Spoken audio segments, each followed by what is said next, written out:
হেলায় হেলায় জীবন চলে যায়, পলকে আমার সময় চলে যায়।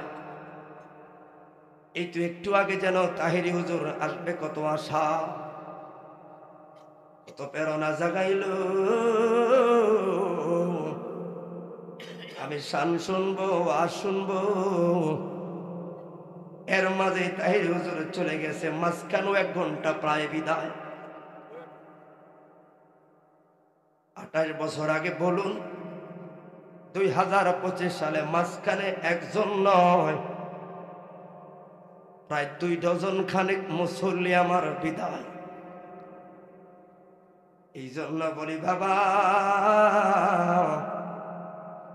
আসার সিরিয়াল আছে গো, যাওয়ার কোনো সিরিয়াল নাই। ঠিক না ঠিক? সাবজেক্ট কি দিয়েছে এখন? তো সাবজেক্টের বিষয়ে ওয়াজ করার টাইম নেই। একটা কথা বারবার আমি মুসল্লিদেরকে বললাম, একটা কথায় মাথায় রাখতে হবে, কুল্লু শাইইন ইয়ারজিউ ইলা আসলিহি। একদিন একদিন আপনার মূলে যাইতে হবে।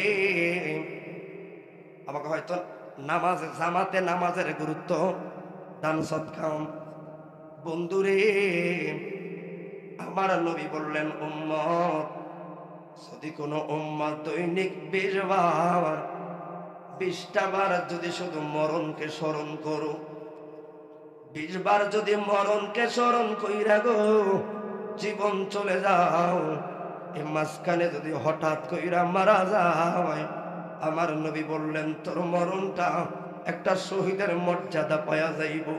হাদিসটা বড় অবাক হইলাম। শুধু যদি রে 20 বার মরণে স্মরণ কইরা শহীদের মর্যাদায় আমি পাই রে, ওই মরারে স্মরণ কইরা মুসিটার যদি রে গলার মালা বানাই রে, তলে আমার দাম আরো বাড়বো। ঠিক না বিঠি? খেয়াল করবেন, শুধু শান গাইলাম, তাল গাইলাম, অমক প্রেমের গল্প বললাম, মূল আমলের থিওরিগুলো আমি শ্রোতাদেরকে ধরতে দেই না। কারণ এই জন্য তো ইবাদতের স্বাদ পায় না, মসজিদে যাবে কিভাবে? কথা বলেন। স্বাদ পাবেন আপনারা যদি আসলে হেদায়েতের নিয়তে কাউকে যে কথা বলো, যে 20টা মিনিটের ওয়াজ বুঝার মতো বুঝতেন, আমি মনে করি 1 বছর ওয়াজ যথেষ্ট। লাভ নেই এগুলো শুনে, টাকা খরচ মাত্র। এই জন্য বাবা সময় নাই, কবে আইলাম নূরপুরে গো, যেদিন প্রথম চাকরি নিলাম, আমার জীবনে প্রথম এই নূরপুর গ্রামে আসা। এর আগে আমি চিনতাম না, কে রাশেদ চিনতাম না, কে শালম চিনতাম না, কে জাহাঙ্গীর সাহেব কবির ভাই, কে জসিম ভাই চিনি না। না চিনার মাঝেও ব্যাপক পরিমাণ মায়া, না চিনার মাঝেও ব্যাপক পরিমাণ টান। কেন জানি ইসলাম ধর্ম বড় মায়া, মায়া রে, ঠিক না বেঠা? আমার ধর্মটাই হলো বড় মায়া। আমার ধর্ম কার মন্দির ভাঙ্গা শেখায় না, আমার ধর্ম সংখ্যালঘুদের বুকে লাথি মারা শিখায় না। আমার ধর্ম থাকে মিলেমিশে সুখে দুঃখে একজন আর একজনের পাশে থাকা। ও যুবক, কেন বললাম বাবা, যেহেতু মুসলমান হইলাম গো, তার মানে আমার মরণ লাগবো। চলুন আর আড়ালে একটা কথা যে ছিল সত্য, কুল্লু নাফসিন যায়কাতুল মউত, মরণ আমার লাগবো, মরণ আমার লাগবো। হাই রে ওরে বাবা, এবার আমার মরা লাগবো। আমি তো জানি আমি মইরা যাবো, কিন্তু আমার মরণটাকে নূরপুর পূর্ব পাড়ার আমার ঘরে লেখা নি গো, জানি না। কথা বলে কে?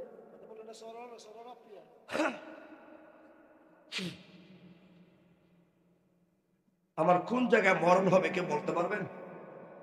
তবে এটা জানি, যেই জায়গায় মরণ হবে ইঞ্চি সেকেন্ডে ওই জায়গায় আমি প্রেজেন্ট, আমি ওই জায়গায় থাকবো। আমি জানি না আমার মরণটা কোথায় লেখা। এই জন্য বাবা এবছরে শপথ নিয়েছি, কে কোন সাবজেক্টে জানি না, তবে প্রথমে এসে একটু মৃত্যু নিয়ে কথা বলবো, কারণ মরণের কথাটা স্মরণ করলে একটু কেন তার হৃদয়টা কোমল হয়, আর ওই কোমলতায় বক্তারা সুযোগ করে তার নবীর প্রেমের ওয়াজটা ঢুকায়। কথা বলো ঠিক না বেঠে? কাজে লাগে, কারণ মরা এই ভয়টা কাজ করছে না, এই জন্য তার একজনের মাথায় বাড়ি না। যদি আমি মরবই চিন্তাটা করি না, আর বেশি দেখে নেই যে মালিক এখানে আছে। আমি 4 বছর আগে আসলে দাঁড়িয়েগুলো কালো দেখছি, মাত্র 4 বছরের ডিস্টেন্সে এত দাঁড়িয়ে কালসা কালসা দেখছিলাম, হালকা কিছু কালো। মরণের চিঠি যখন আসবে আমার, কালিমার তালকিন দিও বারে বার।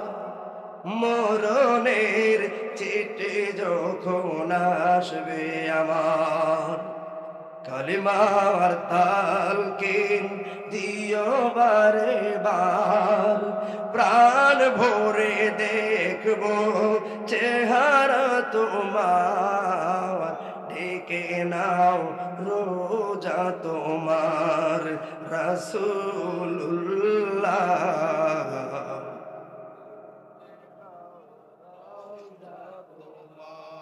3 দিন যত নাত রাসূল হলো, একটা নাত রাসূল 3টা লাইন যদি আরেকটা ফল্লা রাখো, একটু বিবেক দিয়া না রাখো না, দেখো কিছু নাতে রাসূল আছে অন্তরটা গাইতা ভিতরে বাড়ায়। মরণের চিঠি যখন আসবে আমার, কালিমার তালকিন দিও বারে বার। প্রাণ ভরে দেখব চেহারা তোমার, ডেকে নাও রোজা তোমার রাসূলুল্লাহ। জবান খুলে বলুন আল্লাহু আকবার। এই জন্য যুবক যে কোনো টাইম গো মরণ আমার লাগবো, এই জন্য বলে মরব তো এখন।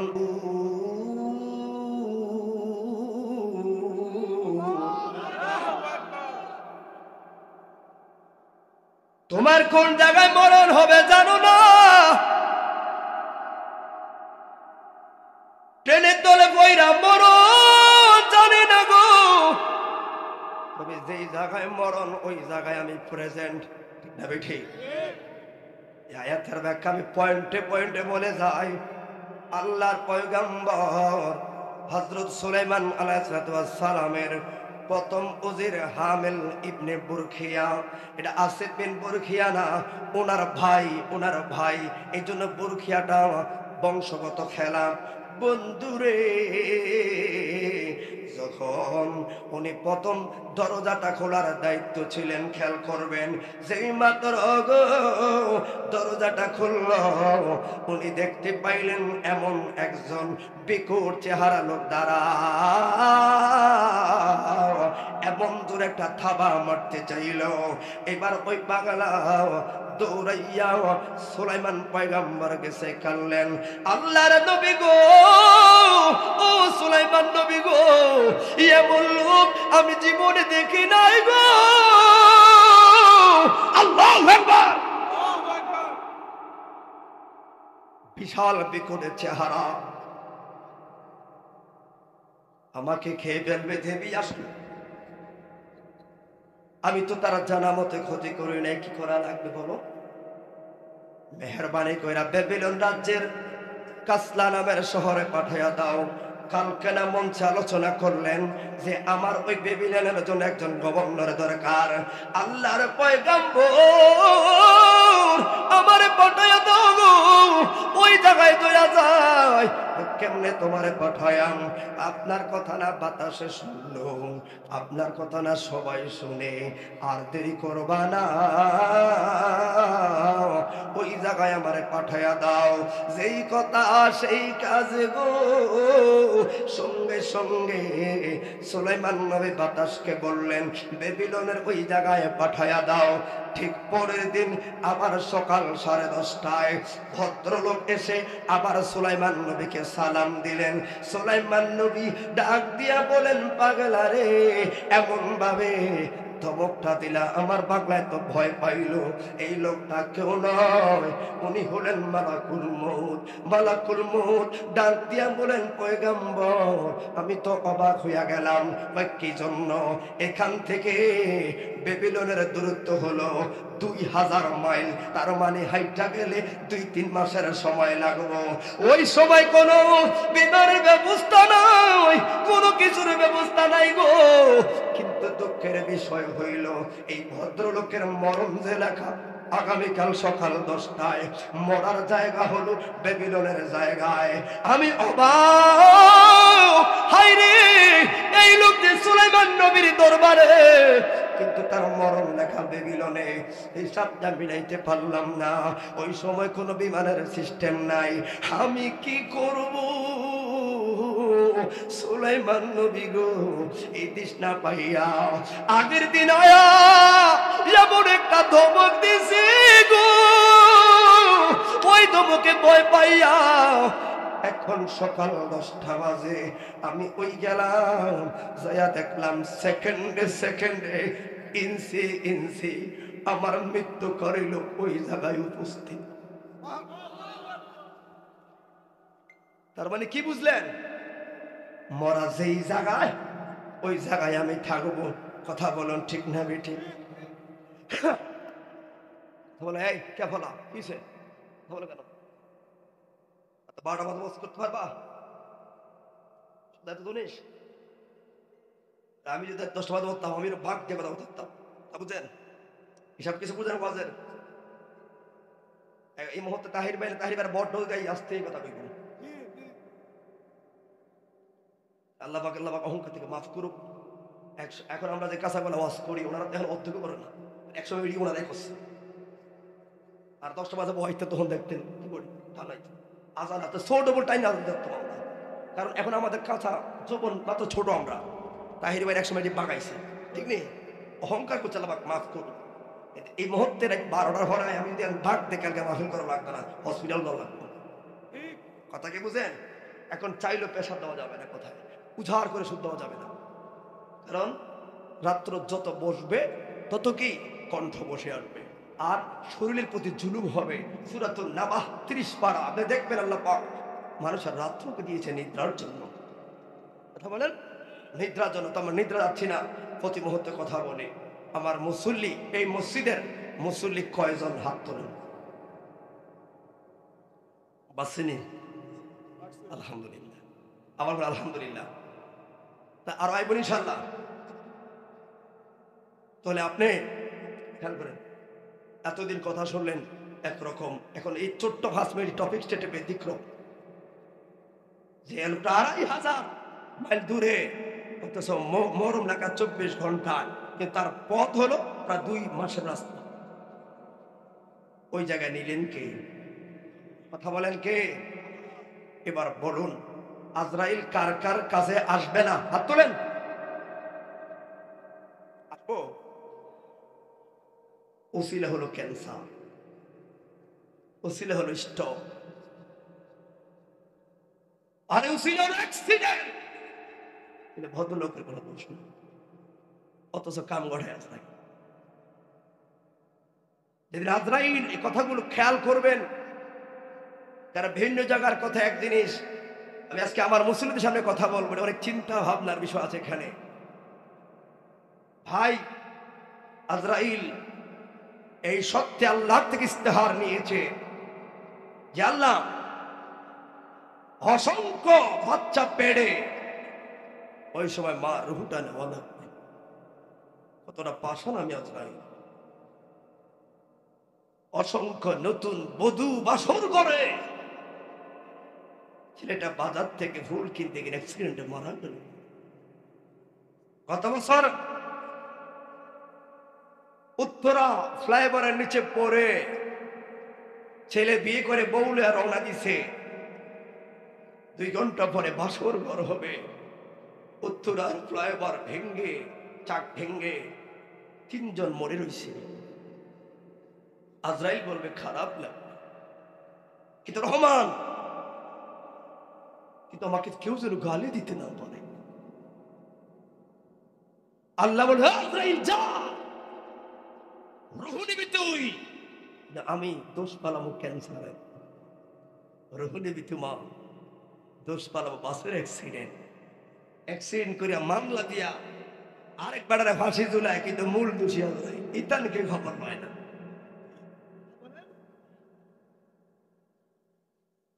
এগুলো হিকমত বুঝার জন্য আপনার ওয়াজে দীর্ঘ টাইম বসা থাকা লাগবে। আমরা বক্তারা এখন 1 ঘন্টা 1.5 ঘন্টা কোনো রকম কইয়া দূর একটা ওয়াজের মূল প্রেমগুলো শ্রোতাকে দিতে পারছি না, এই জন্য হয় না।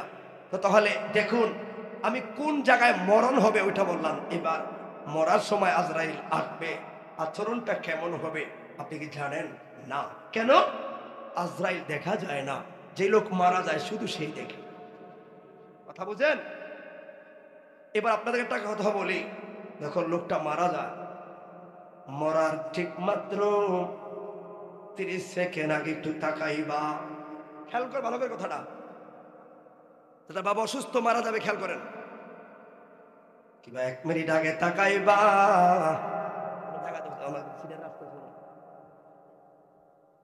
বাবার দাদার চোখের ভঙ্গিগুলো তাকাইবা। সবাই কালিমায়ে শাহাদাতের পড়বি,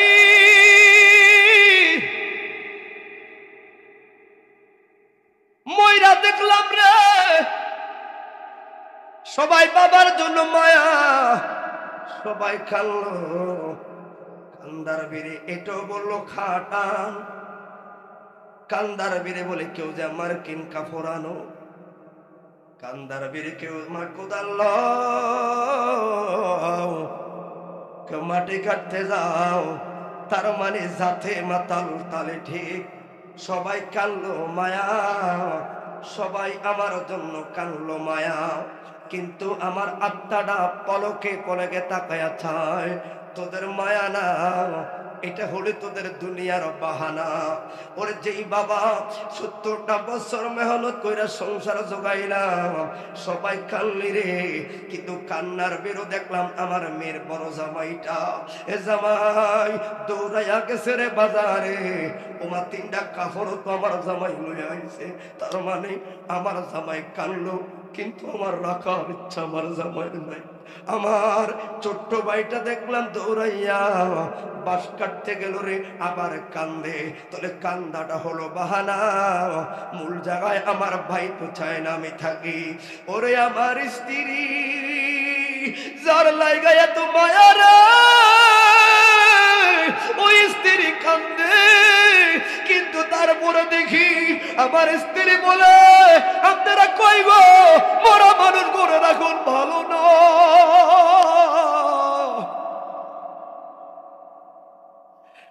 ওই সময় একটা আত্মার যন্ত্রণা, সবচাইতে বড় যন্ত্রণা আমার আজরাইল যখন রূহটা নেবে। আমরা একটা দোয়া পড়ি, খেয়াল করব। আমরা সবাই জানি মিনহা খালাকনাকুম ওয়া ফিহা নুঈদুকুম, ও আমি জানি আজকে অন্য কেউ ওয়াজ যদি না শুনে, আমার মুসল্লির আমার ওয়াজগুলো শুনবে, খেয়াল করবেন। আজকে সময় চলবে কথা ঠিক নিও, কারণ অন্য গত বছর তো ওয়াজারটা করে গেছে গলা 12টা, আজকে তো কষ্ট অবস্থায় এটাই। এখন নিয়ত করছি দিন মাহফিল করতাম না, দাওয়াত না দিল ঘুরলাম নূরপুর। আজকে প্রথম থেকে আসছি, যখন আমি ছিলাম এখানে জাহাঙ্গীর কাকা মনে করছে আমি দেরি করে, আমি না আগে আগে সত্যি দিক ঘুরতে আসি, কোন শ্রোতা মুসলি কি করে মানে আমার দেখে 2 মহিলা এই দিছে দৌড়, মহিলা দিকে তাই গেলাম অন্তত আইসি দিকে দৌড়ে দিছে, তোর আর কিছু বলার দরকার নেই, ঠিক নেই, সেটা এক্সপেক্ট করলো যাও। আলহামদুলিল্লাহ এতগুলো দোকানের ভিড়ও মহিলাদের আনাগোনা নেই, 2-1টা আসতে পারেনি, আমার সমাজের না, কথা কি বুঝছেন? কথাটা বলে দিয়ে আপনারা হয়তো বলতে পারেন 2-1টা মহিলা দেখছেন, এটা আমার সমাজের না, এটা অন্য সমাজের। কারণ অন্য সমাজের মেয়েরা আমার এলহাম পায় না, এই জন্য আবেগে আসছে, কথা বুঝছেন? এটা আমার সমাজের একটা মহিলা বের হয় না, এই জন্য আমরা বলি আবার আলহামদুলিল্লাহ। এবার বাবা তোমাকে সান্ত্বনা দেওয়ার একটা সুযোগ আছে ভাই, তাহলে 6-7 লাখ টাকা খরচ করেছ, আরো বেশি হবে, 2 লাখ টাকা করবে, তারা এতগুলো টাকা খরচ করলো, মনটাকে একটা সান্ত্বনা দাও না, যে অন্তত আমার মা বোনদেরকে পর্দা রাখতে পারছি, এটা বিশাল নিয়ামত। কারণ ওয়াজ মাহফিল ফরজ না রে, ফতোয়া ফরজ। ঠিক নেই? তা আমার রাস্তা একটা আছে তো ইনশাআল্লাহ, ঠিক নেই? 2 নাম্বার, মাহফিল কমিটি যারা আছেন আপনাদেরকে বলি একটু সান্ত্বনা কেন মনে হয় এটাই। আমি 3 দিন মানুষদেরকে এখানে বসে ব্যস্ত লয়ে যেতে পারি নাই, এটা ব্যস্ত আল্লাহ পাকের ইচ্ছা। এখানে বইলে যে ব্যস্ত পাই দেব না। এবার আমাদের কি পাইলাম? আমাদের পাওয়া একটা, যে অন্তত এই জায়গায় বসার কারণে আপনি সওয়াব করতে পারছেন না পারছেন, কিন্তু এই 2-1 ঘন্টা আপনাকে গুনাহ থেকে আমরা বাঁচিয়ে রাখছি। আপনাকে বুঝছেন আমার ওয়াজ আপনার সওয়াব হবে কি যায় না, সওয়াবের জায়গা সওয়াব হচ্ছে কি না আমি জানি না, কিন্তু আয়োজক কমিটি অন্তত এটা সান্ত্বনা যে আল্লাহ অন্তত 2 ঘন্টা এই লোকটাকে আমি মাহফিলে বসা রাখছি। এই 2 ঘন্টা সে কয়েকটা গুনাহ করতে পারতো, আমি তাকে গুনাহ থেকে বাঁচিয়ে রাখছি। তাহলে এই দিকে তাকালে আমার 8 লাখ টাকার খরচ আর কষ্ট থাকে না, ঠিক নেই? এই জন্য এটা অন্য কেউ বলবেন, আমি একটু খতিব হিসাবে আমার বলার দায়িত্ব, কারণ এখানে আমার লোকগুলো আছে। তাহলে এবার মিনহা খালাকনাকুম ওয়া ফিহা নুঈদুকুম ওয়া মিনহা নুখরিজুকুম তারাতান উখরা। তো দান সদকা যাই হোক, মতো করে কথাটা বলে, কারণ আমি জানি আমার কোন বিষয়ে কথা বলা লাগবে, কারণ সমাজে কষ্ট হবে আপনাদের, কারণ তাওয়ারকের মূল সব টাইমে কথা বলবো। আমার উদ্দেশ্য একটা, জায়গাগুলো ঠিক করো, আর কোন কোন জায়গা ঠিক করা লাগবে আপনার অন্তরে বলে কোন জায়গায় আমার গ্যাপ। বন্ধুরে, এই আয়াতের ব্যাখ্যায় আমরা তাফসীরে মাযহারের মধ্যে পাইলাম, আমার নবী বলে উম্মত গো, ও উম্মতেরাও, নামাজে সবাই জানাজা যাইবা পড়তে কিফায়া, একজন লোক নূরপুরের পক্ষ থেকে গেলে সবার ফরজে কিফায়া আদায় হইব, সবাই গেলে সওয়াব পাইব। আমার নবী বলে উম্মত রে, যদি কোনো মুসলমান আত্মীয়তার বন্ধন থাকুক বা না থাকুক, যদি জানাজাটা পইরা বাড়তি 20টা মিনিট সাথে যাইয়া গোরস্থানের সামনে যাইয়া দাঁড়াইবা গো, কাজে সহযোগিতা করলা বা না করলা, যদি একটু দাঁড়াইয়া থাকবা, হঠাৎ করে একটা স্লোগান উঠে যাবে, ওই স্লোগানটার নাম হলো কে ধরবেন কবরের প্রথম মাটি। এই শব্দটা যখন তোমার সামনে আইব গো, বিসমিল্লাহ বইলা ওই দোয়াটা কইরা মাটিটা হাতে লাগায়া কবরের মধ্যে ঢাইলা দিয়া একটু দাঁড়াইয়া থাকবা। এরপরে যখন কবরটা শেষ, এবার বলবে সবাই আবার ওযু করে আসুন, একটু দোয়া কইরা বাড়িতে যাইবি। আমার নবী বলে উম্মতের আত্মীয়তার বন্ধন যদি একজন মুসলমান আরেকজন মুসলমানের জন্য মৃত্যুকালে বিদায়ের জন্য এই 20টা মিনিট দাঁড়াইয়া থাকে, আমার নবী কই একটা উহুদের পাহাড় পরিমাণ সওয়াব লইয়া বাড়িতে যায়। ইসলাম হলো শান্তির ধর্ম, ঠিক না বেঠে? এটাই তার প্রমাণ। এবার অন্য আরেকটা ব্যাখ্যায় যান, বললাম মরার যন্ত্রণা অনুভব করা যায় না, দেখাও যায় না, যার হয়তো ভুক্তভোগী, ঠিক নিও কথা বলে কে রে? আজরাইলকে নূর পরে আসতে পারে কি পারে না? 1 ঘন্টার মধ্যে তাবারক দিব, ফোটলাটা হাতে লওয়ার গ্যারান্টি কার আছে? হাত তুলেন সেই নাই। একটা হোল ডালাওয়ার গ্যারান্টি আপনার নাই। ব্যাংকে রাখছেন 20 লাখ, এটা কোন গ্যারান্টি? এত সুন্দর টাইলস লাগালেন বাড়িতে, কাল্লা, এটা কোন গ্যারান্টি?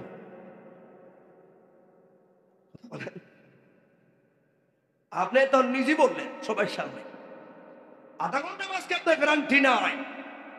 এই দুনিয়ার রং তামাশা কিছু না, মূল জায়গার বিশাল সমুদ্র কবর, ওটাকে ঠিক করা লাগবে। কথা বলো ঠিক না বেঠে?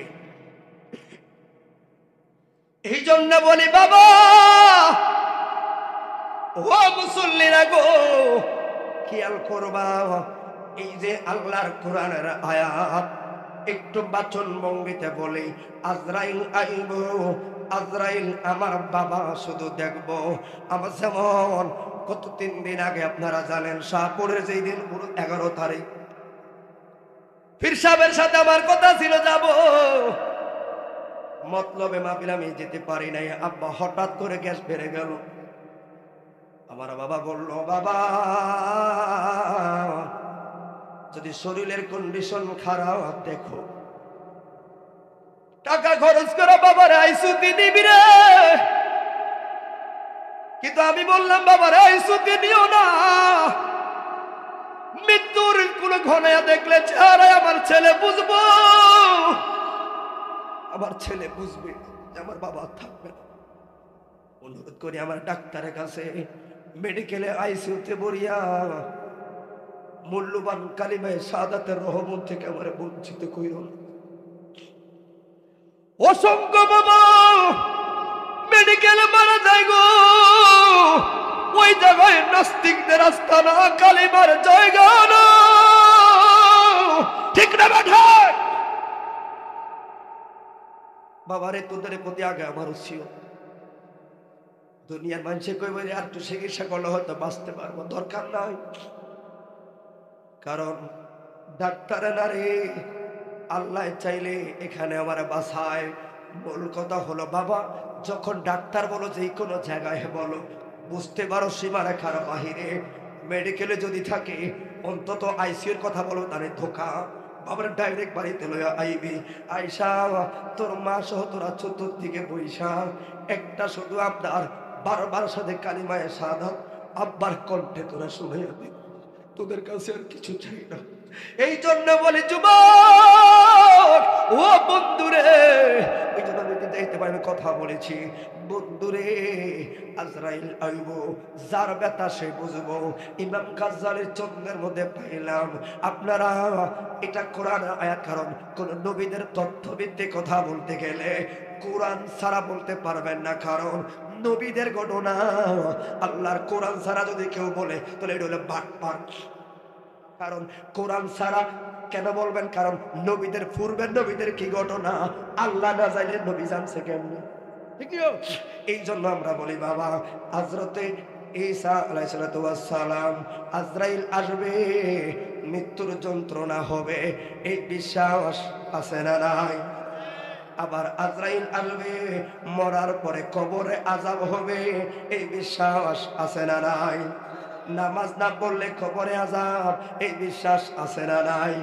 তো বিশ্বাস তো করি মা গো মা, বিশ্বাসে 1 নাম্বার, কাজে পরিণত করার ব্যাপারে 2 নাম্বার। তো এই বিশ্বাসের তো কোনো দাম নাই, ঠিক না ঠিক? এই জন্য বলি বাবা খেয়াল করবেন গো, আমার কোন দিকে উদ্দেশ্য হইল, মরার যন্ত্রণাটা কি দেখেন না, অন্তর একটু ঠেক মার, আপনি খেয়াল করবেন। ঈসা নবী, ঈসা রুহুল্লাহ, আল্লাহর মুজিজা দিল, কাসাইসুল কুবরার মধ্যে পাইলাম।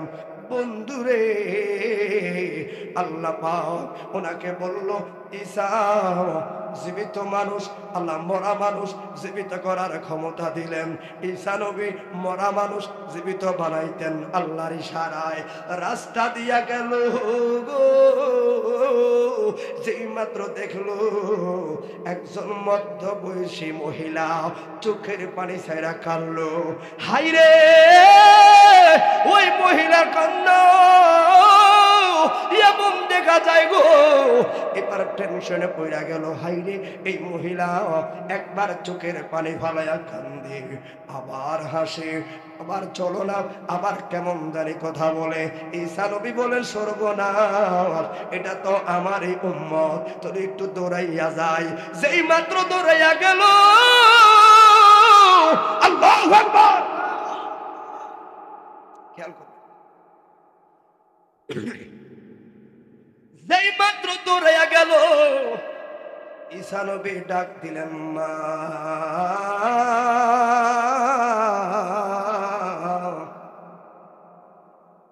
কই ডাইনে ভাবে তো কোনো লোক দেখা যায় না। খেয়াল করেন কথাগুলো, কখনো শুনেন না, খেয়াল করেন। ডাইনে কি গো মা? কার লোকে কথা বলো গো মা? কে গো তোমার সামনে গো মা? সামনে ছোট্ট একটা কবর দেখলাম, কে তোমার সামনে কার লগে নাটক করো? মহিলা বলে, আল্লাহ পয়গম্বর ও ঈসা নবী গো, আপনারে পাইলাম বড় ভালো লাগলো পয়গম্বর, আপনার কাছে মনের কথাটা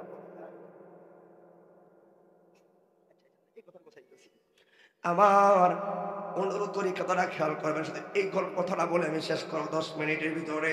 এবার ঈসা নবীর কথা শুনি না, মহিলাটা একটু সাহস করে বললেন, পয়গম্বর আপনার কাছে বলে যাই, 8 থেকে 8 বছর আগে আমি আমার স্বামীকে হারাইলাম। আল্লাহর নবী গো, আমার সম্বল বলতে 13 বছর একটা ছোট্ট আদরের মেয়ে আমার গলার মালা। ও পয়গম্বর, আমার এই মেয়ে ছাড়া আর কেউ নাই গো, মেয়ে জীবন আমার সব আদর্শ মাইয়ার। ও পয়গম্বর, আজ থেকে 3 মাস আগে একটা মরণ ব্যাধি রোগ থাকলো আমার মেয়ের দেহের মধ্যে। কত ডাক্তারের কাছে নিলাম গো, কত কারো কাছে নিলাম, কিন্তু আমার মেয়েটাকে বাঁচানোর সুযোগ পাই না। সর্বশেষ আজরাইলের জিহাদে আমি ফেল হয়ে গেলাম, আমার কুলটা খালি করলো। জবান খুলে বলুন আল্লাহু আকবার। এই কথাটা বলছি আপনার সামনে, খেয়াল করুন। এবার ও পয়গম্বর, এই জায়গায় আমার মেয়ে শুয়ে রইল। দুনিয়া থাকতে মারে ডাক দিলে কই গো মা, আয়। আজকে 3টা মাস মায়ের যে কবরের সামনে ডাকি শুনে না। কেমন রাগ করলো আমার মেয়ে হুজুর, আমার মেয়ে ছাড়া আমার সংসারে কেউ নাই গো। আপনি না মরা মানুষ জীবিত বানাইতে পারেন পয়গম্বর, 2টা মিনিটের জন্য একটু যদি উঠাইতেন, 2টা মিনিটের জন্য একটু যদি উঠাইতেন, নয়ন বইরা আমার মেয়েটাকে দেখতাম। আপনাদের বুট খাই দেওয়া মহাপদে বলি আল্লাহুম্মা, চাঁদের হালকা চাঁদের এটা কথা খেয়াল আসলো না।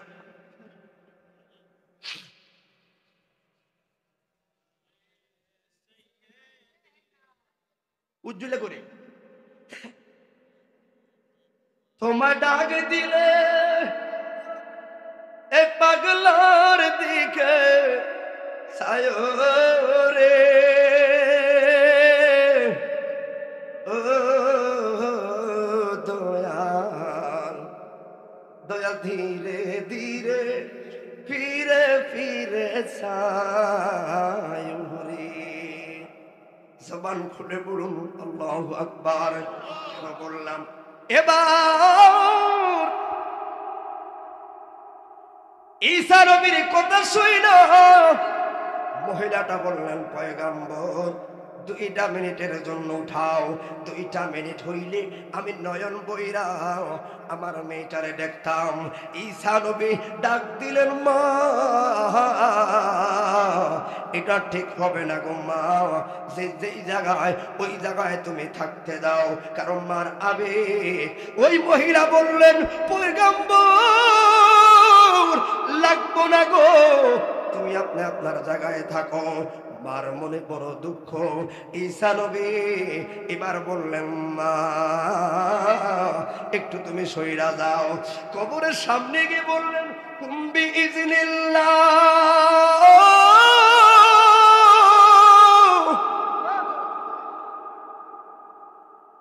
যায়া বললেন কুম্বি ইজনিল্লাহ। রে উঠ, কতটা সোজা না, কে এই জায়গায় শোয়া, উঠো উঠো। যে মাত্র উঠো বলল, আস্তে করে মাটিটা ফাড়া শুরু হয়ে গেল। মাটিটা ফাইরা 13 বছর একটা মেয়ে লাফতিয়া দাঁড়ায়া লম্বা সুরে একটা সালাম দিলেন, আসসালামু আলাইকুম ইয়া ঈসা রুহুল্লাহ। এবার 2 নাম্বার সালাম,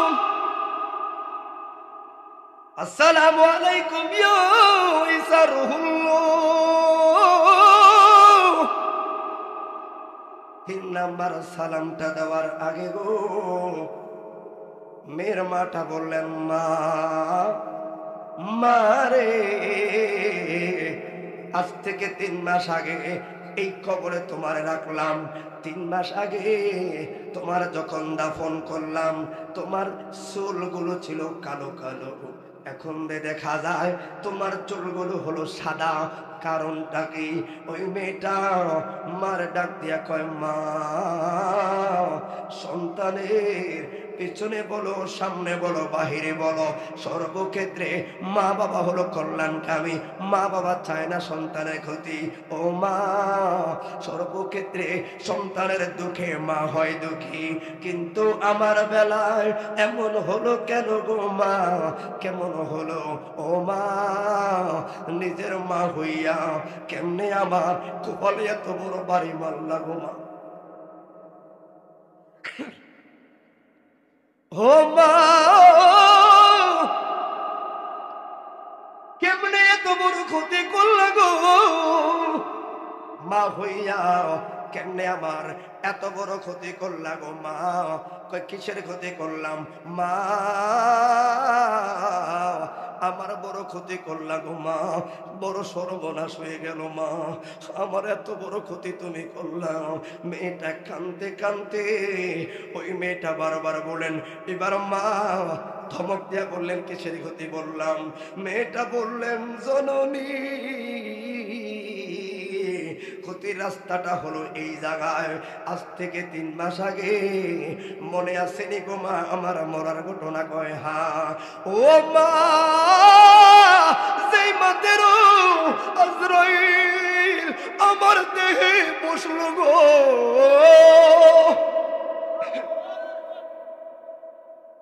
ও মা এই জায়গায় সাপ মারলো, রুহটা ওই জায়গায় যায় বলাইছে গো। দেহের জন্য মায়া, সহজে রুহটা বার হয় না। ও মা, আমি 13 বছরের মেয়ে গো, আমার রুহটা বের করার সময় এমন কষ্ট দিছে মা, এই জায়গায় চাপ মারলে ওই জায়গায় রুহ বের হয় না। শরীরের দেহের জন্য এত মায়া গো মা।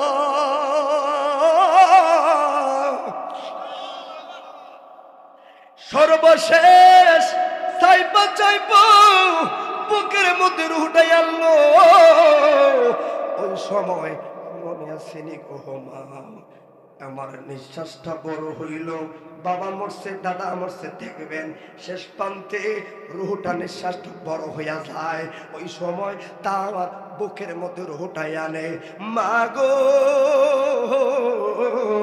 ওই সময় এমন জোরে একটা থাবা মারল গো মা, ওই থাবাটা যদি ওই দিন তোমার 13 বছরের মেয়ের বুকে না পইরা এই জমিনে পড়তে গো মা, একটা থাবায় সোনার পৃথিবীটা তুলা হয়তো গো। ও গো মা, এমন ধরে কষ্ট দিয়া গো মা তোমার মেয়েটা রুহ নিল। আমি এখন আইলাম খবরে, বড় সর্বনাশ হলো গো মা। এর সর্বনাশটাকে মা গো, যে মাত্র আমার আজরাইল আমার রুহ নিল খবরে গেলাম, 3 মাস পরে এখন কে যেন আমার ডাক দিল, এর নাম হলো ঈসা রুহুল্লাহ। আমারে ডাক দিছে গো আল্লাহ মায়া কইরা, আমারে আবার রুহ দিছে। যেই মাত্র কবরে বইলাম গো, এবার বললাম কে রে, আমার মাথায় বাড়ি দিলি রে। 30 মাস আগের রে আজরাইলের কষ্টের দখল এখনো যায় না গো। এখন আবার রুহ পাইলাম রে, তার মানে আমার আবার মরা লাগবো। ওই আজরাইলের সামনে আমার আবার মরা লাগবো মা।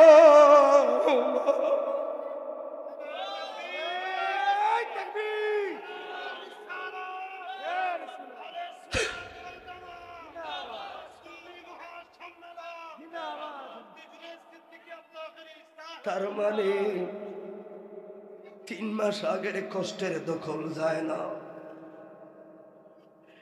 এখন আবার রূহ পাইলাম, তার মানে আমার না আবার মরা লাগবে। মরা মানে আজরাইল আইব, আবার কষ্ট দিব। মা পারতাম না গো, খিল্লে গো আমার এত বড় ক্ষতি করলাম, কেন ক্ষতি করলাম? ও মা চুলগুলো কেন পাকলো তো বলো না। আম্মা গো কবরে বইসা চিন্তার সাগরে ডুবা গেলাম, আল্লাহ দয়া কইরা রূহ দিল। এবার ভাবলাম হাইরে আমার আবার মরণ লাগবো, তার মানে আজরাইল আবার আইব, আবার আইব। এই চিন্তায় গো মা কবরটা ধাক্কা দিয়া ঈসা নবীর কদমের সামনে দাঁড়াইতে গো, এই কবরটা ফয়রা ঈসা নবীর কদমের সামনে দাঁড়াইতে না দাঁড়াইতে কালা কালা চুলগুলো চিন্তায় সাদা হইল। ও নূরপুরের বাবার কি বুঝাইয়া যাই গো, মাত্র 2 মিনিটের টাইম গো, এই সময় বাঁচলো। আবার ওই আজরাইলের কষ্টের কথা চিন্তা কইরা 13 বছর মেয়ে যদি কালা কালা চুলগুলো পাইকা যায় রে, তবে আমার বয়স তো 13 না রে, আমার বয়স হলো 34। 13 বছরের মেয়ে যদি আজরাইল এমন ব্যবহার করে গো আমার লগে না আরো খারাপ করব রে।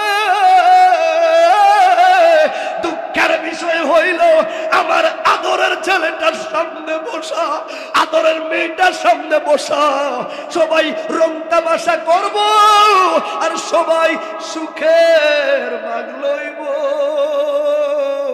দুঃখের ভাগ আমি একাই গ্রহণ করা লাগবে। কথা বলেন, কথা কি বুঝছেন আমার? তোমরা সারা রাত তো কথা বলা লাগে না, একটু যদি আমার পয়েন্টটা ধরতে পারেন।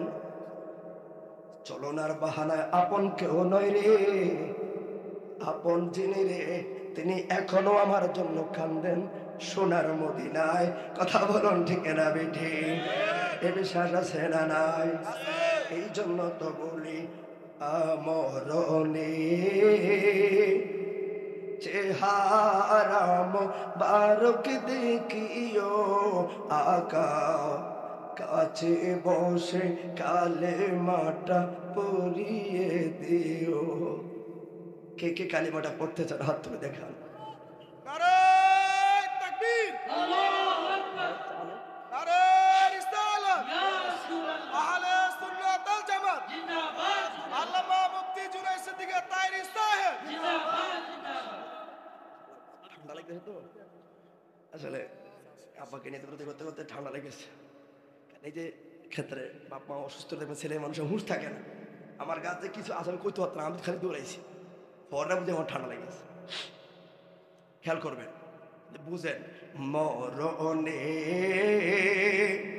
চেহারা মোবারক দেখিও আকা, কাছে বসে কালেমাটা পড়িয়ে দিও, কাছে বসে কালেমাটা পড়িয়ে দিও। চোখটা মুজে শুনেন, রোজা মুবারক, রোজা মুবারক বারবার নিও নুরানি কদমে তুমি দিও গো, নুরানি কদমে তুমি দিও, তুমি দিও।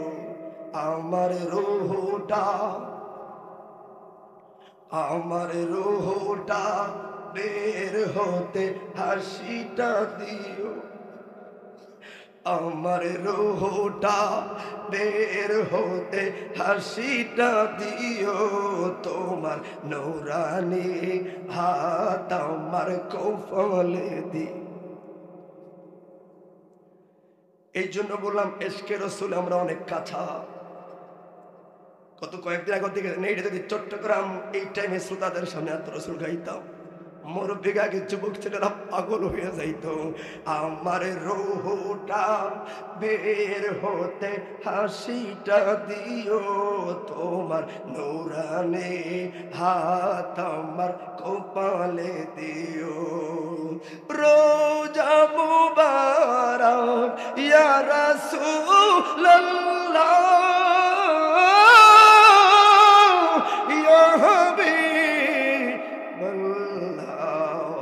গোসল করাইয়া যখন জানাজায় নিবে, মায়ার নজরে আমায় তাকাবে। এই জন্য বাবা সত্য করে দুনিয়ায় সবাই সবার হিসাব। ছেলে এখন আপনার কথা কি বুঝেন আমার? সবাই কানলো, ভাইয়ের দুইটা ভাই কান্দে, ভাই বাবা নাই, ঠিক নি ঠিক নি? নূরপুর পূর্ব পাড়ার মানুষ, এত টাকা পয়সা আপনাদের, পুরা নূরপুর পূর্ব পাড়ার সবগুলো টাকা যদি এক জায়গায় কইরা, এখন জাহাঙ্গীর সাহেবের কাছে আজরাইল আইল, সবার বলতাম একটা মাত্র ছেলে ওনার, এরে আমার ছেলেটা এই রহিমানগর বাজার তালায় পায়া গেছে, সারাটা জীবন বিদেশ থেকে টাকা কামাইলাম, জীবন গড়ে দিলাম, মেয়েটার জীবন গড়লাম, এরা আমার ডাক্তারের প্রেসক্রিপশনের জন্য রহিমানগর বাজারে গেল, দুইটা ছেলে মেয়ে আমার এই যে মাত্র আমার বাড়িটার কাছে আইলো, একটু রাগ কারে কার কাছে হয়ে গেছে। তাহলে মাঝখানে ওনার বাড়ি থেকে মাত্র 2 মিনিটের রাস্তা। আমরা মুসল্লিরা, সমাজের মানুষরা ওনাকে ভালোবাসা ওনার পক্ষে একটা স্লোগান দিলাম, রাগ 2 মিনিট ভদ্রলোকের সময় দে, বিনিময় ফুরানোর উপরে জায়গা সম্পদ স্থাবর অস্থাবর বিক্রি কইরা এই দেখ 50 কোটি টাকার বান্ডিল বানিয়ে রাখলাম রে, শুধু লোকটার কলিজাটা ঠান্ডা কইরা মরণ দে, ছেলেটার একটা বার দেখার সুযোগ দে। ওই সময় ওনার চোখের চাহনার ইশারা আমার শাশি আম্মা বুঝতো না। ওই সময় একজন বাবার হাহাকার কেউ বুঝতো না রে, কারণ ওই সময় আজরাইলে রূহ নিব, কষ্ট লাগে, কিন্তু একটা বড় অভিমান হবে, ওই অভিমানটা আরো বেশি কষ্ট দিবে। অভিমানটা হইল তোদেরকে খাওয়াইতে যায় রহিমানগর বাজার থেকে রাত 2টায় দাও, তোদেরকে খাওয়ায়া গাড়িটা চালাইতাম, তোদেরকে মায়া করে সংসার জোড়াইলাম, আরে সবাই তো সুখের বাগ লইলি রে, আর তোদের করতে যাইয়া সুদ খাইলাম, ঘুষ খাইলাম, জানা করলাম, এখন তোরা সবাই সফল, তোরা সবাই সুখের বাগ লইলি, আর এই তোদের সামনে দিয়া এই যে কষ্ট দিতেছে আজরাইলে, কই আজকে তো দুঃখের বাগ একজন লইলি না, কানলি না, শুধু শুধু কানলি। উনি বলবো আমার সুযোগ দে, বিনিময়ে দা চাইবি, আমার একটু ছেলেটারে দেখার সুযোগ দে। আজরাইল বলবেন নু সময় নাই, ইনসি ইনসি জায়গা ছাড় দিবে না, জীবন রে জীবন রে, ও আমার সাদের জীবন রে, করবি রে বাহানা, দেহ ছেড়ে চলে যাবে পাখির মোহনা, আমার দেহের বাহানা। কথা বলুন ঠিক না বেঠে? চুল পরিমাণ কেউ ছাড়বে না, অতএব সবাই কানবে, কিন্তু আবার কবর করবে, সবাই কানবে, বাঁশও কাটবে, আবার বলবে কিছু বড়ই পাতাও এনে দে, ওমা কান্দেও, আবার পানিও গরম করে। কি বুঝলেন? দিন শেষে সবাই চলো না, আপন একজন যিনি 63 বছর আগে, তিনি 1400 বছর আগে কেঁদেছে তোমার মায়া, এখনো যিনি রোজায় শুয়ে কান্দে, বুখারী বর্ণনা, তুরাজু আলাইহা আমালুকুম ফাইন খায়রা হামিদুল্লাহ ওয়া গায়রা আস্তাগফিরুল্লাহ। এখনো আমরা যদি আমল করি আমার নবী আনন্দিত হয়। আমরা গুনাহ করলে গুনাহ করি আমি আর আপনি, আর আমার নবী রওজায় শুয়ে বুঝে না, বুঝে নাই তারা আস্তাগফিরুল্লাহ দেন না, ক্ষমা কইরা। সুবহানাল্লাহ সুবহানাল্লাহ। তো যিনি আমার প্রতি মায়া করেছে ওই নবীর মিলাদুন নবীর মাহফিল, ঠিক কথা বলুন, ওই নবীর মিলাদুন নবীর মাহফিল। এবার শুরু থেকে শেষ পর্যন্ত কথায় কি বুঝলেন? বাড়ির যে টাকা, এই টাকা তো এখন মায়া লাগতেছে না, মনে করে সিধে ফেলে দিতে। কারণ আমার মরণকালে আমার বিল্ডিং আমাকে শান্তি দিবে না, আমার মরণকালে আমার ক্ষমতা আমাকে শান্তি দিবে না, আমার মরণকালে আমার মূল করে সম্পদ শান্তি দিবে না। আমাকে শান্তি দিবে একটা কেউ যদি আমার কণ্ঠে কালিমায়ে শাহাদাতের তালকিন ধ্বনি দেয়, কথা বলো ঠিক না বেঠে, আমাকে শান্তি দিবে। ওই সময় বুঝবা একটা টাকা যদি আল্লাহর পথে ব্যয় করো। আপনারা আপনার শুধু একটা ছোট্ট কথা বলি, টাকা পয়সা পোশাক সৌন্দর্যে কখনো অহংকার হয় না, দাম্ভিকতা হয় না। দাম্ভিকতা হয় হাসরে, যাতে তাকওয়া বড়, কথা বলো ঠিক না বেঠে। ছোট্ট একটা টপিকস দেই, খলিফাতুল মুসলিমিন ওমর ফারুকের নাম শুনছেন না আপনারা? খেয়াল করে তারপরটা নিয়ে আসেন, আমি শর্ট করে দিচ্ছি একেবারে। ছোট্ট একটা কথা বলি, আমি জানি যেহেতু লাস্টের টাইম, তাহলে আজকে ওয়াজের ওইরকম হবে, কারণ আমি চাচ্ছি না কষ্ট দিতে, কিন্তু ওয়াজটা ওইভাবেই ধরে ধরছি। এই জন্য এই কথাটা বললাম, অন্তত সাবজেক্টে গেলে সময় লাগবে, এই জন্য মৃত্যু করে কথা বললাম। ছোট্ট টপিক, আশা করি বুঝতে পেরেছেন যে ওই 13 বছর একটা মেয়ের জীবন এমন যদি কষ্ট হয়, তাহলে আমি বুঝতে পেরেছি প্রথম যে ওই মালাকুল মউত আমার কাছে আসবে সত্য। 2 নাম্বার বিষয়, 13 বছরের মেয়ের যদি এই চিন্তা, এই কষ্টের তুলনা, তাহলে হায় হায় আমি কোন রঙে আছি, আমার তো বেশি আযাব হবে, মৃত্যুর কষ্ট হবে। আম্মা জান বলো, মায়ার নবী বলুন, মাতা সাআতুন, কেমনটা কখন হবে? আমার নবী বললেন যেদিন যার কাছে আজরাইল নূরপুর আসবে, ওই জন্য ওই জন্য কিয়ামত, কথা বলো ঠিক না বেটে? পরেরটা বাদ, এটা পরে, কিন্তু যার কাছে আজরাইল আসবে তার জন্য ওই দিনই কিয়ামত, শেষ কথা। তাহলে আমরা সুলাইমান নবীর ঘটনা একটা বুঝি যে আমার ওই জায়গায় উপস্থিত, যে জায়গায় আমার মরণ লেখা। এই মেয়ের কোরআনের একটা আয়াত থেকে 2টা ব্যাখ্যা আমি বুঝতে পেরেছি। আমার মৃত্যুর যন্ত্রণা অনেক, তবে মৃত্যুর যন্ত্রণা চাইতে অভিমানটা আরো কষ্ট দিব বেশি। অভিমানটা হলো স্যার আমার টাকা খায়া বড় হয়েছে, আর যাদের কারণে আমি গুনাহগার হয়েছি, আজকে তারা হাসি কানলো, শুধু দুঃখের বাক লইল না, রাগ হইল। যে বুঝতে যদি পারি তাহলে সব বাদ, সংসার লাগবে, সব লাগবে, কিন্তু মূল জায়গায় নিজের ভান্ডার রেডি করা লাগবে, কথা বলুন ঠিক না বেঠে? আমার আসল কেউ নয়, এই জন্য ভান্ডার রেডি রাখবেন।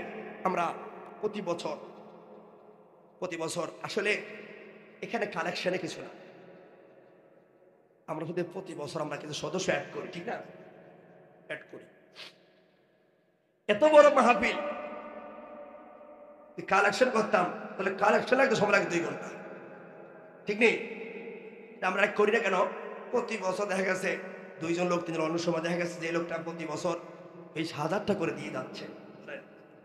এখন কোনো না কোনো কারণে তার একটু সমস্যা হচ্ছে, সে হয়তো বলবেন ভাই আগামী থেকে আমি 10,000 করে দিব, কিভাবে দেবো না, তাহলে একটা গ্যাপ হয়ে গেল না আমার। তখন আমি কি করি, দেখা গেছে আমার আরো কিছু মুসলিম এত সচ্ছল হয়েছে, তখন আমি একটু বলি আর কি অ্যাড হবেন, এতে করে কি আমার ঘাটতিটা থাকে না। তবে এবছর আমি দেখেছি আলেমদের বাবদ মেলা টাকা খরচ, আলেমদের বাবদ হিসাব করেছি। শুধু একটা কথা আপনাদেরকে বলি, এখন কাজ হবে না কেন? ওমর ফারুক হলেন অর্ধ পৃথিবীর শাসক, অর্ধ পৃথিবী উনি একা শাসন করেছেন, অর্ধেক পৃথিবী বুঝছেন। ইয়েমেনের খেয়াল করেন, তখন বুঝবেন টাকা কি জিনিস, সম্পদ কি জিনিস, আল্লাহর পথে ব্যয় কি জিনিস। 2 মিনিট বুঝবেন। ইয়েমেনের জাজলা এবং কাসলা 2টা গোত্র অনেক বড় প্রভাবশালী, এরা অহংকারী। ঈদ উপলক্ষে এরা 2 জনে কাপড় কিনেছে, পাঞ্জাবি কিনেছে, যুবরাজ পাঞ্জাবি কিনে ফোলা জিহাদ ঘোষণা দিয়েছে, আমার পাঞ্জাবির চাইতে সুন্দর দামি। এই কথা যদি কেউ বলে তার বিরুদ্ধে জিহাদের ঘোষণা, কেমন অহংকার। এই কথাগুলো সন্ধ্যাবেলা দরকার ছিল, ঠিক না ভাই? এখন জাজলার ছেলে উঠে বললো কি হাগল হয়ে গেছে কোনো? আমারটা সবচেয়ে বেশি দামি। একজন আরেকজনের কাপড়ের সৌন্দর্যের মোহনায় পড়ে জিহাদ ঘোষণা দিল। এতে করে 3 জন লোক নিহত হলো। খলিফাতুল মুসলিমের মুসলিম গভর্নর ছিল ওই জায়গায়। উনি বলছেন আপনার ঝগড়া করার দরকার নাই। আপনারা কি জানেন না ওমর ফারুকের খেতাব? ইনি আল ফারুক, অদ্য পৃথিবীর শাসক। আশা করি ওনার কাছে গেলে সত্য বিচার পাবেন। কথা বলুন, ঠিক না বেঠিক? শেষ খেয়াল করেন, একটু মনোযোগ দেন কথাটা। তখন লোক বলে হ্যাঁ সত্য। যারা মঞ্চ আছে আপনারা খেয়াল করেন ইনসাফ কাকে বলে। এবার 2 জন 2 রাস্তা দিয়ে হুঁক দিয়েছে, কেউ না সেরা দেখতে পারবে, কারণ জিহাদ করছে। শত্রু কি? কাফর। কথা কি বুঝছেন? কাফর। শেষ। এখন 2 জনে গিয়া মদিনাতুল মুস্তাফিদে ঢুকলে রওজাতে সালাম দিলেন। সালাম দিয়ে যায় দেখে এক লোক এখানে শোয়া। তো এই ছেলেরা বলতেছেন এইটা কোত্থেকে আসছে? এই লোকেরা পাঞ্জাবি সেরা, কাপড় সেরা, টুপিটা সেরা, আর কোন জায়গা ফেলে এই জায়গায় ঘুমাই কিনলাই। আরেকজন আমরা তো লেগাই না, এটা জানলাম না, ঘুমা ঘুমা ঘুমাক না, আপনার সমস্যা কি? সামনে যায়া দেখলেন খলিফাতুল মুসলিমিন হযরত ওসমান।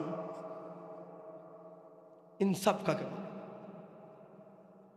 রওজা মুবারকে সালাম দিল। একটা তো 2 মিনিট আছে, আমি একটু কথা কি বলতাম না, একটু 2 মিনিট। রওজা মুবারকে সালাম দিয়ে এবার খলিফাতুল মুসলিমিন ওমরকে টোকায়।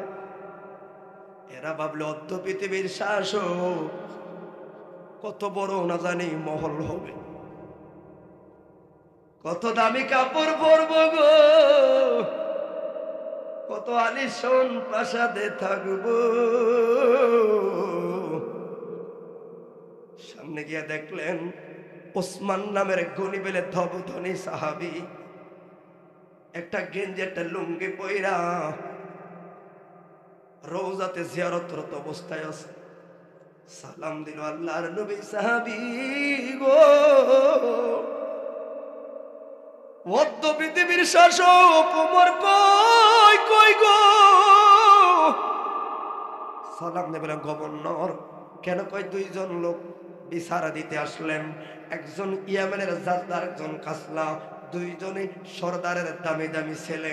এখন 2 জনে কাপড় কিনলো, আপনারা সামনে আসেন। এরা সামনে আসলো আর মুসলিম গভর্নর কথাটা শোনালো। ওসমান জেনারেল বলেন আবার মেহরবানি করে বলেন, এরা এই দামি কাপড় কিনলো, এই বললো এই দামি কাপড় কিনলো। এরা 2 জনে জিহাদ ঘোষণা দিল। এই বলে একটা দামি, এর মতো আর কেউ নাই। এই ভদ্রলোক বলে ওরটা দামি, আর কেউ নাই। এই নিয়ে ঝগড়া বাঁধলো, 3 জন নিহত হলো। আমি বললাম ঝগড়া কইরা লাভ নাই। খলিফাতুল মুসলিমিন ওমর বড় বিচক্ষণ, ওনার কাছে গেলে আপনারা সমাধান পাওয়া যাবেন। আমরা এই জন্য আসলাম। ওসমান গো, ওমর কই গো? এবার ওসমান কয় তোমরা অদ্য পৃথিবীর খলিফার দেখো নাই? কয় না। ও পাগলা দেখো নাই? কয় না। আরে নবীর রওজার সামনে রে, নবীর কদমের সামনে একটা ছিড়া লুঙ্গিওয়ালা, ছিড়া টুপিওয়ালা লোক দেখছুনি? কয় হ্যাঁ। আর কেউ নয় রে, অদ্য পৃথিবীর শাসক ওমর শুয়া রইছে রে। তাড়াতাড়ি যা, বিচার দে যা। এখন এরা শিক্ষিত লোক বলা লাগে না, একজন আরেকজনের দিকে তাকায়। ওসমান বলে সময় নাই, উনি কাজে যাবে। কথা বলতে পারলাম, খেয়াল করেন। মনে বড় আশা,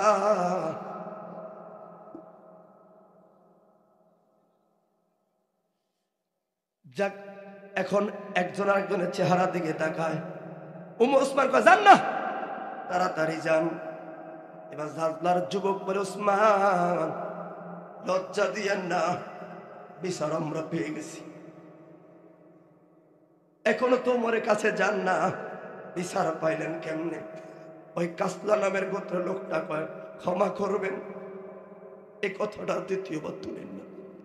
আমরা এমন একটা ইনসাফের বিচার পাই, রওজার সামনে নবীর সামনে কই এর চেয়ে সুন্দর বিচার হয় না। বিচারে দিলেন না, এখনো রায় ফাইলেন কেমনে, লজ্জা দিয়েন না। কইরে যুবক, দুইজনের এই মাত্র লাগলো ঝগড়া, এখন কয় বুকে আয় আমার ক্ষমা কর। কেন রে? অর্ধ পৃথিবীর শাসক খলিফাতুল মুসলিমিন সেরা পাঞ্জাবি লইয়া ঘুমায় রে, ছেঁড়া টুপি লইয়া ঘুমায়। তাহলে আমি কার কাছে মামলা দিব? পোশাকে সৌন্দর্য নয়, সৌন্দর্যটাই হয় তাকওয়া, ইশক মোহাব্বত। মসজিদটা ভরে ভরে নামাজটা পড়লে কালা হইল দেখবা চেহারাতে একটা নূরের ঝলঝল দেখা যায়। কোন দিনে জানি মরণ হবে গো, মরার তারিখ জানা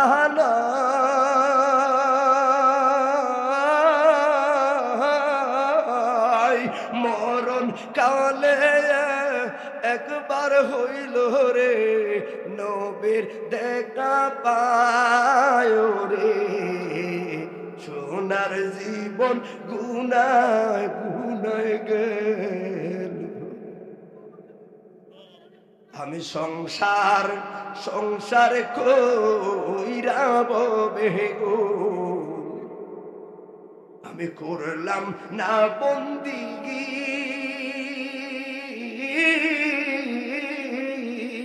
ওরে কিভাবে কাটাইব আমি রে কবরের জিন্দিগি রে, সোনার জীবন গুনায় গুনায় গেল রে। কথা বলুন ঠিক না বেঠিক? দেখ শেষ। তাহলে সবাই তো কথা বলে, আমি শুধু আমারটা বলি। শুরু থেকে শেষ পর্যন্ত শুধু একটাই কথা বললাম, উসুলে কায়দা কুল্লু শাইইন ইয়ারজিউ ইলা আসলিহি। তোমার আসল ঠিকানা তোমার ঘর নয়, আসল মূল ঠিকানা হলো কবর। তাহলে আমার এই কথা থেকে লাস্টের প্রথমের উত্তরটা মেলেনি বাবা, মেলেনি? ছোট্ট একটা কথা থেকে এই কথাগুলো ভাবলাম। এখন বুঝেন, রেফারেন্স ছাড়া কথা বলে গেলাম চলো না, চলে না। তাহলে আমরা কোরআন হাদিস ভিত্তিক কথা বললে পাবলিকের মনে ধরে, আমল করুক বা না করুক, একটু শুনতে তো ভালো লাগে। কথা বলো ঠিক না বেঠে? আল্লাহ আজকে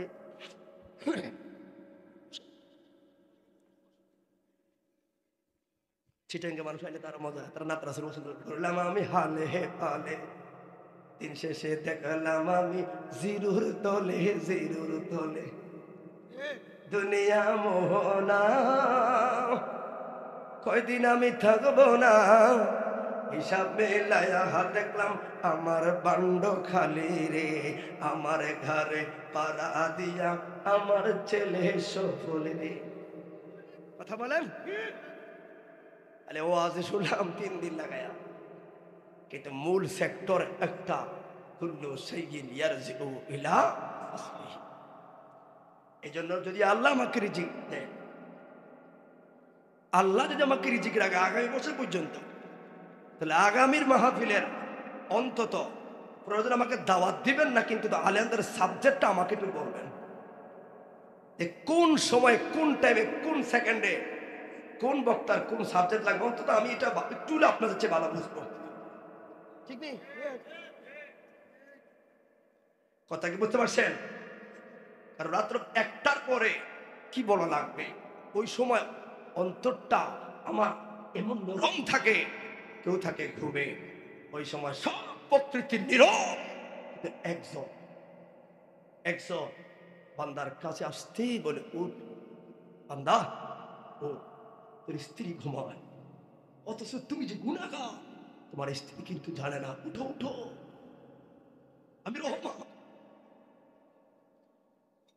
দুনিয়ার মানুষ আসামি ধরলে কবে সোমবারে, আর আমি খোদা নিজে ডাকতেছি, এই তাহাজ্জুদের সময় হলো, বড় গুনাহ করছ, আমি আল্লাহর মায়া লাগে তোকে ক্ষমা করবো, একটু তাহাজ্জুদের নামাজটা ফরজ না।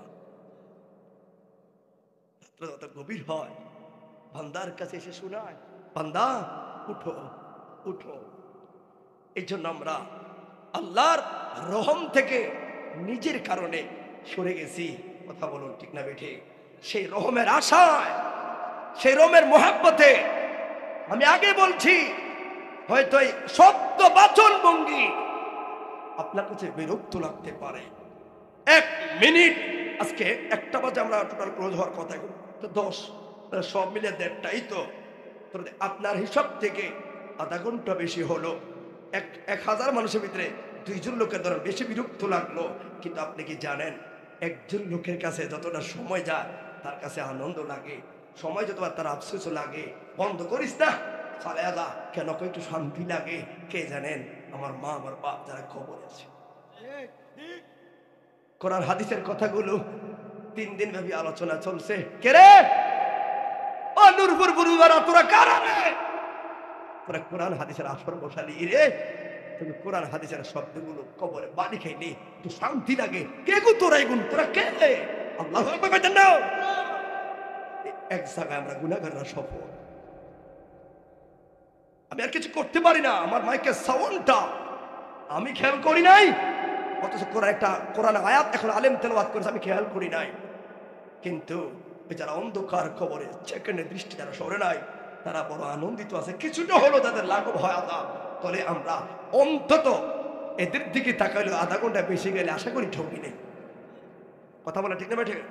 তো তাহলে আমার বাবা মা, আমার পরিবার পরিজন, আমাদের বংশক্রম যারা এই পূর্ব পাড়ায় শুয়ে আছে, মাইকের আওয়াজটা তত কবরে যাচ্ছে, তাহলে কিছু তারা শান্তি পাচ্ছে। 2 নাম্বার, আমি এখানে বসে রেখে 3 দিন কিছু দিতে পারি না পারি, অন্তত কিছুক্ষণ সময় গুনাহ থেকে বাঁচিয়ে রাখছি। তাহলে আয়োজক কমিটিরা এই চিন্তাগুলো করে আগামী তো এই সুন্নি মহাসম্মেলনটা আরেকটু গুছিয়ে করার প্রয়োজন আছে না? নাই কইছে কে রে? যাক যাক, নতুন আর কি হাতে বুঝে না। যাক, তাহলে এখানে কালেকশন কে কে দিবেন আমি এটা বলবো না, আমি জানি এখানে অনেকে দেয়। নতুন আমাদের কিছু লক্ষ্যে আছেন যে আগামী বছর মাহফিলের জন্য আবার দিয়েছেন যে আগামীতে 1 বস্তা 2 বস্তা চাউলের টাকা। মানে কে হারাইতে বলেন? এটা কি হয়েছে? কোন এলাকা, বাড়ি কোনায়? ও, একটা ছেলে হারানো গিয়েছে, খেয়াল করবেন। বাহিরে যদি কেউ আলহামটা শুনে থাকে আপনারা মনোযোগ দিবেন। অতি গুরুত্বপূর্ণ একটি সংবাদ। এই একটি ছেলে হারানো গেছে, বাড়ি ছোট ফুটিয়া মুন্সি বাড়ি। ছেলেটার নাম হলো আজাদ, তার মায়ের নাম মেনুরা, বাবার নাম কাউসার। ছেলেটির বয়স আনুমানিক 10 বছর।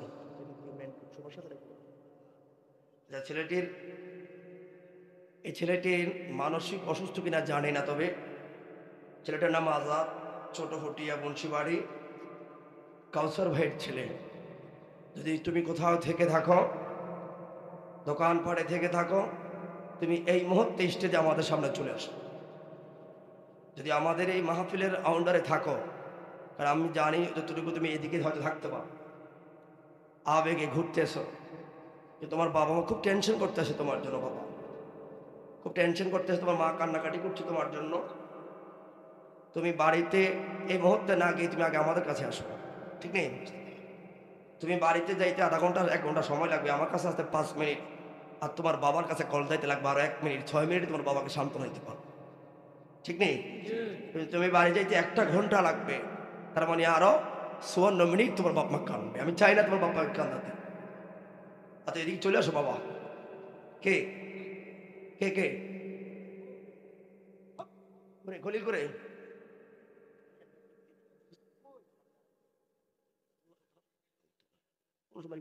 ভিডিও দরকার, এদিকে আসো।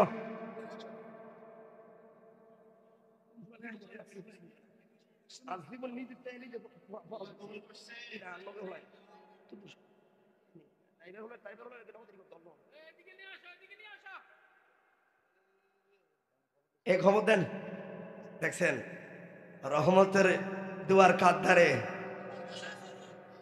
টেনশন না, এটা হবে। আমি একটু আগে বলছি এটা আশেপাশে আছে, একটু আগে বলছি না আশেপাশে আছে। এই জন্য আল্লাহর দরবারে কোনো কিছুর অভাব নাই, কারণ 3 দিন ব্যাপী আলেমরা কথা বলেছে। এই মঞ্চের এখন বড় রহমত আছে, কথা বলে ঠিক নেই?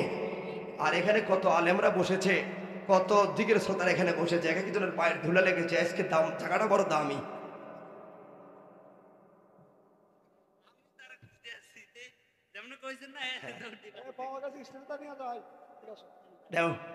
বাবা কে? তার বাবা নেই? সবাই বলে আলহামদুলিল্লাহ। নামটা ধরা সাধারণ এটাকে পেয়ে গেছে, আবার বলি আলহামদুলিল্লাহ। ফল দিয়েছেন তাকে সবাই মহাপদে বলুন আল্লাহ আল্লাহ।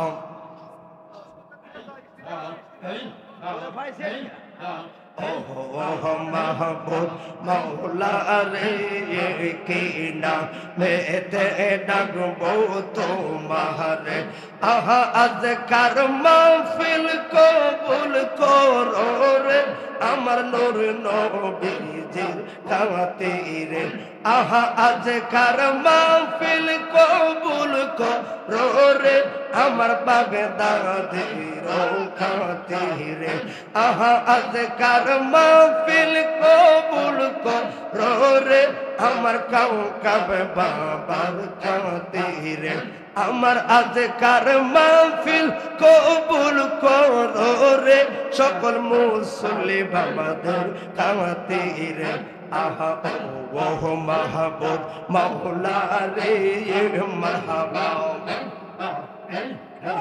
বুঝো তোমার মত দর দিকে হাওয়াই মারহাবা।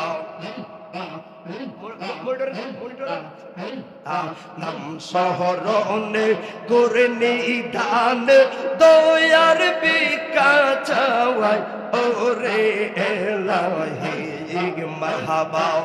সাকারে করে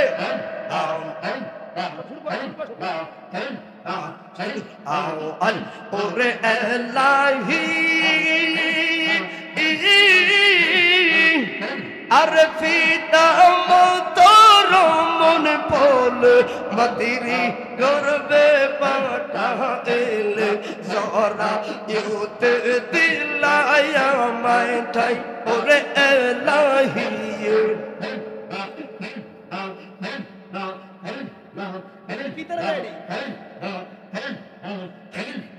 জহরা ইউতে দিলায়া মাই ঠাই আমার পিতা মাতা টের পাইল না তোমা রোয়া জব ঘটনা আলে মুলগা এবে আল্লাহ সবাই ওরে এলাহি মারহাবা। স্টার্ট হবে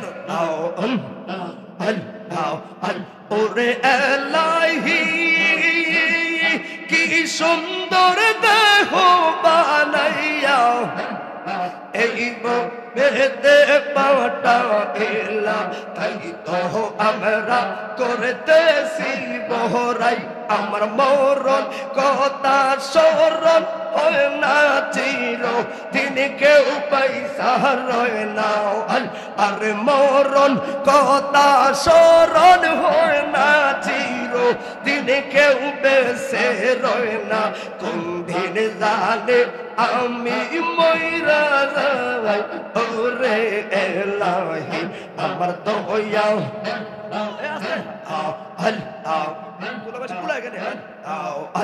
আমার দয়া নির্ভেম কান্দার কান্দাও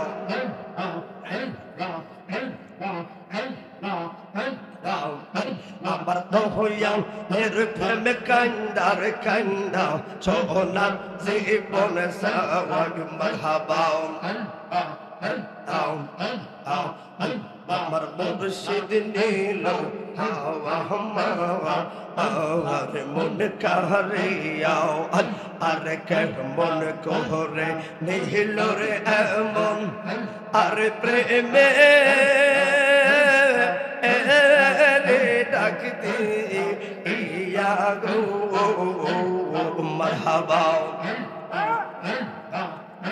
আমার মুর্শিদ নীল হাওয়া হাওয়া আর মন কারিয়াও আল্লাহ আল্লাহ তুই আমার জীবনের দয়াল তুই আমার জীবন তোমার আর তোমার রে না দেখলে রে আমার দৌড়ি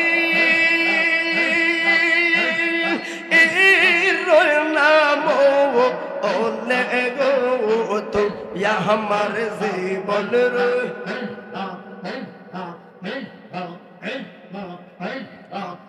লা ইলাহা ইল্লাল্লাহু মুহাম্মাদুর রাসূলুল্লাহ সাল্লাল্লাহু আলাইহি ওয়াসাল্লাম। সবাই জবান খুলে একবার বলে আলহামদুলিল্লাহ। শুকরিয়া আদায় করলে নিয়ামত কি বাড়ে না কমে? কথা বলেন, বাড়ে না কমে? কয়েকজন মুসল্লি এমনে বসে এমনে এমনে এমনে,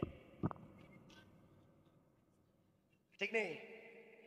আচ্ছা বলুন, এই বসাটা কিসের?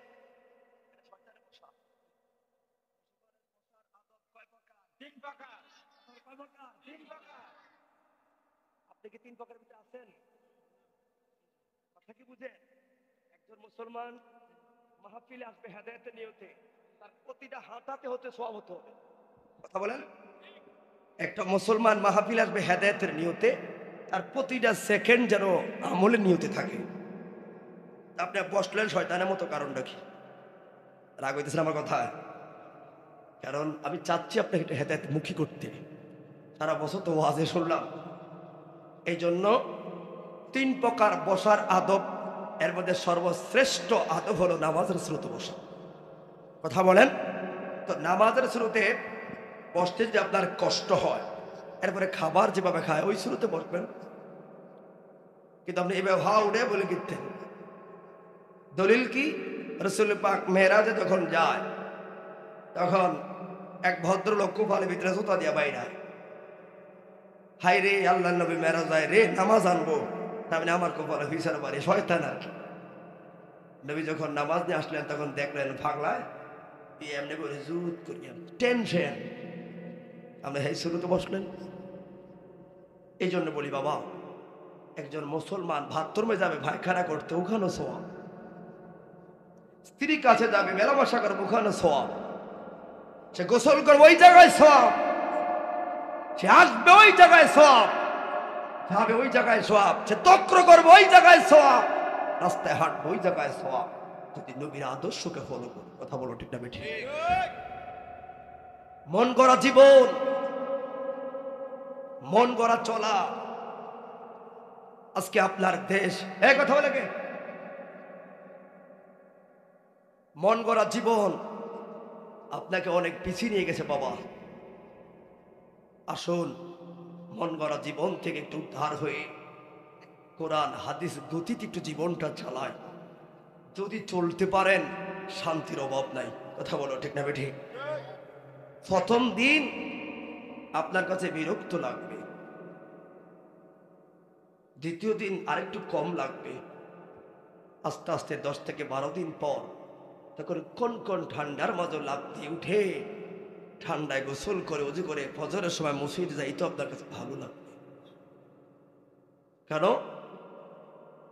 রাতে ঘুমানো আগে খাওয়া খাইতে হবে, এটা ভাগ হলেও জানে, ঠিক নি বাবা? আমার সকালে খিদা লাগলে খেতে হবে, ডান্ডা ভাগ হলেও জানে। এক বেলা না খাইলে চালানো যায়, 2 বেলা না খাইলে চলা যায়, 1 ওয়াক্ত নামাজ ছাড়লে 2,88,000 বছর জাহান্নামে চলা লাগবে। এটা তো আমি বুঝতে চাই না, কারণ আল্লাহ বলেছে ইন্না বাতশা রাব্বিকা লাশাদীদ, আল্লাহ ধরা বড় কঠিন। কথা বলো ঠিক না বেঠিক? এই কঠিন ধরা, আবার সেই আল্লাহ হঠাৎ করে ঠান্ডা লাগা শুরু করছে। হঠাৎ করে খেয়াল করছেন? হঠাৎ করে ঠান্ডা। আপনার রাগ হই না, কারণ প্রতিদিন মাহফিল করলে অনেক নিজেকে সুস্থ রাখার জন্য অনেক চলনা করা লাগে বক্তারা এই ওয়াজের ফাঁকে ফাঁকে। এই জন্য সবাই জবান খোলে একবার বলুন আল্লাহু আকবার। কততম মাহফিল এটা?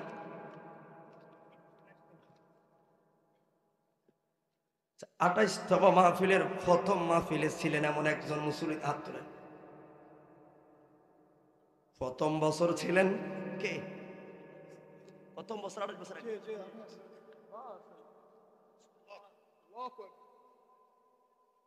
দ্বিতীয় বছর ছিলেন, এখন প্রথম 28 বছর আগে ছিল। হ্যাঁ, ভিন্ন প্রকৃতিগত হবে। তারপরে আপনাদের চতুর্থ সাইডে ওয়াশ হয়েছে, এখন অন্তরের ওয়াশ চলবে, ঠিক আছে? আর আমি তো যদিও মুকুল ডাক্তার হয়ে থাকি না, আমি তো ঘরের ডাক্তার, তা বাহিরে শূন্য শূন্য আপনার চিকিৎসা করছে এখন বক্তার, আমি তো যাই না শূন্য দেখা, আমার চিকিৎসাটা একটু কঠিন হবে আর কি। 2025 সালের জানুয়ারির 18 তারিখ, আবার বলি 2025 সাল